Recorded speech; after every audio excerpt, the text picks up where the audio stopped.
અમને ક્યાંય અહીંયા રહેવા દો ભાઈ, નકર અમને બધાને દવા પાઈ દો મારા વીરા. તમે આટલા માણાના માણા વિખી તમને હું મળશે. અમારું રહેવા દો, તમે રાઈશું ક્યાં? મારા પક્ષી કે પેટનું કશું વગર કોઈ રાઈશ નથી અમારે. નમસ્કાર મિત્રો, વાયરલ વંટોળમાં આપનું સ્વાગત છે. મિત્રો, રાજકોટના જંગલેશ્વર વિસ્તારમાં આજે લોકોમાં ભારે ચિંતા છે, કારણ કે અહીંના ઘણા ઘરોને ડિમોલેશનની નોટિસ મળી છે. નોટિસ મળતા જ લોકો રસ્તા પર ઉતરી આવ્યા છે અને તંત્ર સામે વિરોધ નોંધાવી રહ્યા છે.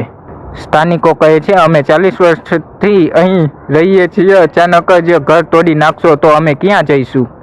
એક મહિલા રડતા રડતા કહે છે, મારી દીકરાનું ઘર છે, ભાડે કોઈ આ ઘર આપતું નથી, પૈસા ભરવા પડે તો ભરવા તૈયાર છીએ, પણ અમને અહીં રહેવા દો. મારી ઘીરે 10 વરે મારી દીકરાની ઘીરે આવડો દીકરો છે, અમને 10 વરે ભગવાનને દીધો તો અમે ક્યાં જાય? અમને કોઈ ભાડે નથી દેતું. પૈસા ભરવાનું થાય તો અમે રડીને ભરી દેવું.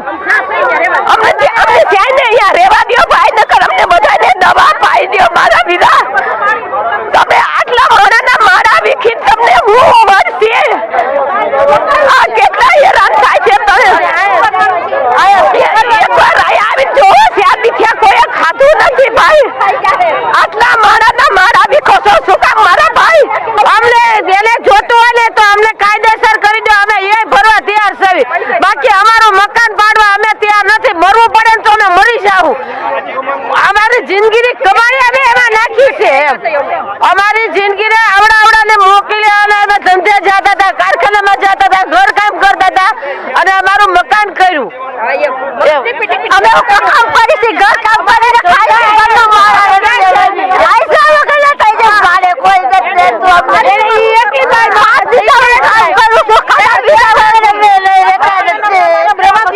અમારું રહેવા દો, તમે જઈશું ક્યાં? મારા પક્ષી કે પેટનું કશું વગર કોઈ રાઈશ નથી અમારે કોઈ. બીજા લોકો કહે છે, અમારી આખી કમાણી આ મકાનમાં નાખી છે, કારખાનામાં કામ કર્યું, ઘરકામ કર્યું અને પરસેવો પાડીને ખાલી નથી બેઠા.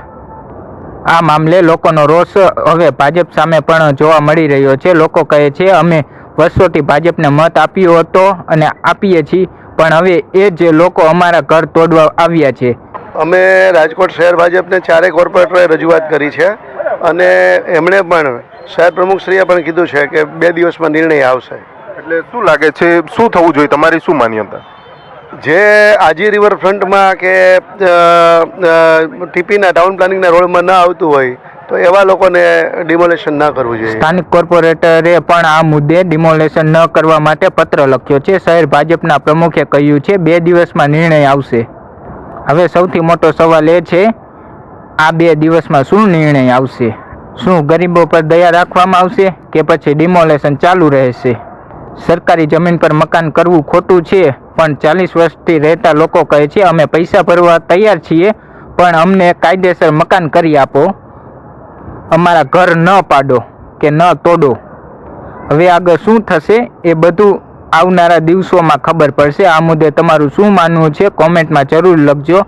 આવા જ સમાચાર માટે અને માહિતી માટે વાયરલ વંટોને લાઈક, શેર અને સબસ્ક્રાઈબ જરૂર કરજો. જય હિન્દ, જય ભારત.